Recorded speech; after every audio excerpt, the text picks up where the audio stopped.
Allez, One Nation prend forme au Clé-sous-Bois, un centre commercial dédié aux marques de luxe à prix cassé va ouvrir ses portes dans le courant du mois de novembre prochain. Une façon pour les enseignes de se séparer de leur collection des années précédentes. Et Claire Cambier a rencontré ce matin Bertrand Catteau, c'est le directeur général de Catin Ouest. Il fait le point sur le projet et sur les retombées économiques en termes d'emploi notamment.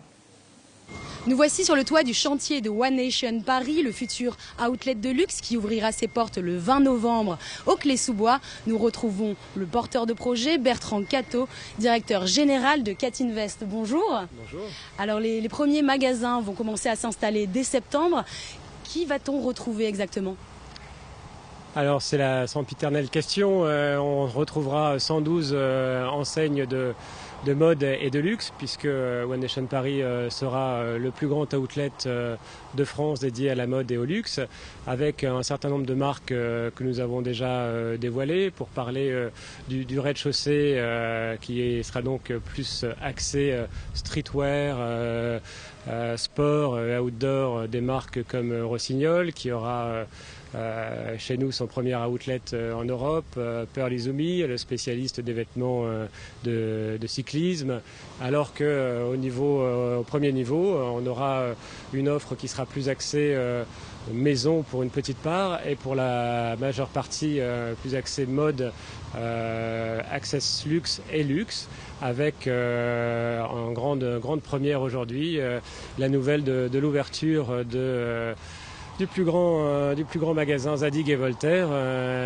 qui ouvrira donc chez nous sur le premier étage, un magasin de 450 mètres carrés qui sera le plus grand magasin Zadig et Voltaire d'Europe en outlet et qui viendra à côté de marques qu'on avait déjà annoncées auparavant comme Agnès B ou Liu Zhou. Il y aura aussi des marques de luxe, mais sur ces marques de luxe, vous savez que nous sommes tenus à une confidentialité absolue. Et donc là, il faudra attendre le 20 novembre pour les découvrir. Il faudra attendre l'ouverture donc. Cet outlet de luxe s'appelle One Nation Paris. Nous sommes pourtant au Clé-sous-Bois. Alors pourquoi ce choix ? Alors, on est ancré dans notre environnement régional et donc on est fiers d'être à Clé-sous-Bois, il n'est pas question de le cacher.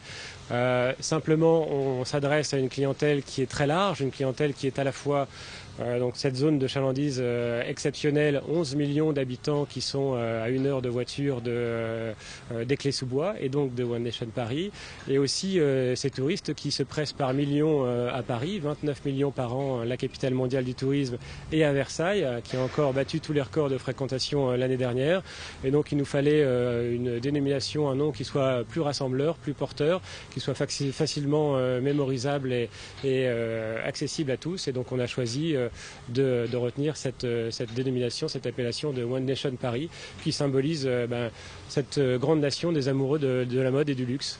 C'est qu'il y a eu Alpha Park 1, Alpha Park 2, prochainement Alpha Park 3. Est-ce que ça n'avait pas finalement trop de concurrence ? C'est tout l'inverse, c'est pas une concurrence, c'est profiter mutuellement d'une zone commerciale qui clairement devient une de ces zones prime. On sait que le commerce en ce moment vit des heures difficiles et ça se traduit par une séparation, une dichotomie de plus en plus claire entre des zones qui souffrent et dont certaines vont disparaître malheureusement, et des zones qui deviennent de plus en plus attractives, qui offrent comme celle des Clés-sous-Bois et de Grand Plaisir une palette d'offres. Notre offre sera évidemment tout à fait particulière, viendra en complémentarité des offres qui sont aujourd'hui présentes. Il y a aujourd'hui 350 magasins présents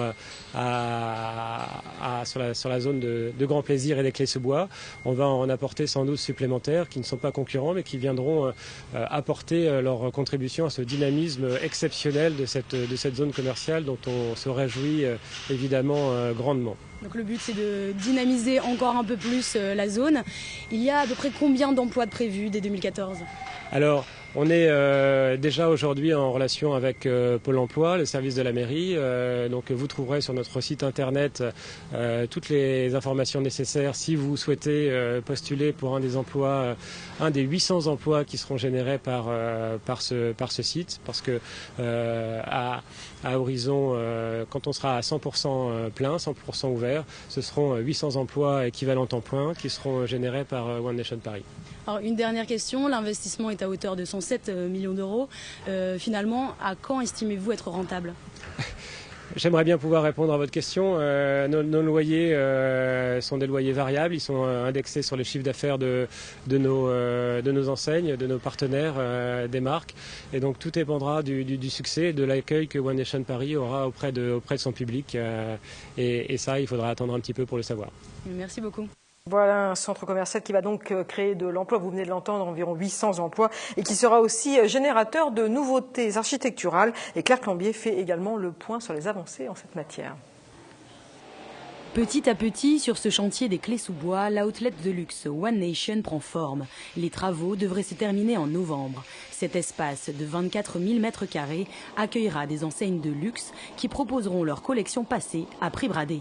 Pour coller au standing de ces magasins, l'architecte a cherché à se différencier des centres commerciaux classiques.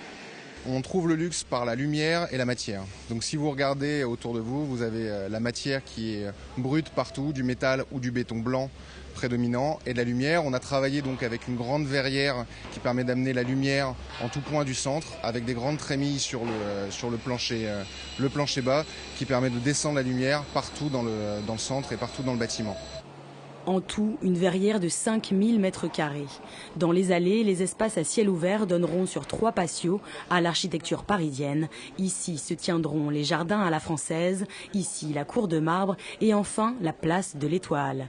En cas d'intempérie, la pluie sera récupérée pour la réserve incendie ou l'arrosage. Autre aspect écologique, une boucle d'eau sera mise en place avec le futur data center de la société Bull pour récupérer la chaleur des ordinateurs. À terme, One Nation devrait accueillir 5 millions de visiteurs par an dans cette zone où la circulation se fait déjà dense. Les aménagements extérieurs sont en cours. On va essayer de fluidifier au maximum les accès, donc grâce à des ronds-points. On pense aussi à développer des parkings extérieurs en rachetant des terrains alentours. Enfin, on va essayer de faire le maximum pour que nos visiteurs puissent accéder à ce bâtiment le plus simplement possible. 1200 places de parking seront également créées au sous-sol. En novembre, le taux d'occupation devrait atteindre les 70%, majoritairement des magasins, mais aussi un espace restauration et des services. Allez, One Nation Paris au Clés-sous-Bois, c'est un centre commercial, j'ai envie de dire, de plus, proposé aux consommateurs dans une zone qui est déjà très dense avec Alpha Park 1, Alpha Park 2 et bientôt Alpha Park 3 dans l'ancienne galerie Les Sablons à Plaisir. Alors, est-ce que cela ne fait-il pas trop? Et est-ce que les clients aiment les centres commerciaux? C'est en tout cas la question que nous sommes allés vous poser. Ce que j'aime pas dans les centres commerciaux, c'est qu'a priori, ils auraient augmenté les prix. Pas du tout. Mais parce qu'il n'y a plus d'autres commerces. Mais si je pouvais, j'irais plutôt au marché. Ouais, j'aime les centres commerciaux. Je trouve ça pratique quand on veut faire des achats divers et variés. L'avantage, c'est que ça propose pas mal de trucs dans un même lieu. Oui, j'aime les centres commerciaux parce que y a un choix de boutiques. Voilà, on trouve. Il y a une diversité de choix de boutiques qui me plaît bien, quoi. Ah oui, j'aime bien les centres commerciaux parce que d'abord, quand il y a des offres exceptionnelles, c'est très intéressant. Et puis on trouve tout. Non, pas spécialement, parce que c'est tous la même chose. Parce que regardez, pour se garer c'est impossible, c'est n'importe quoi.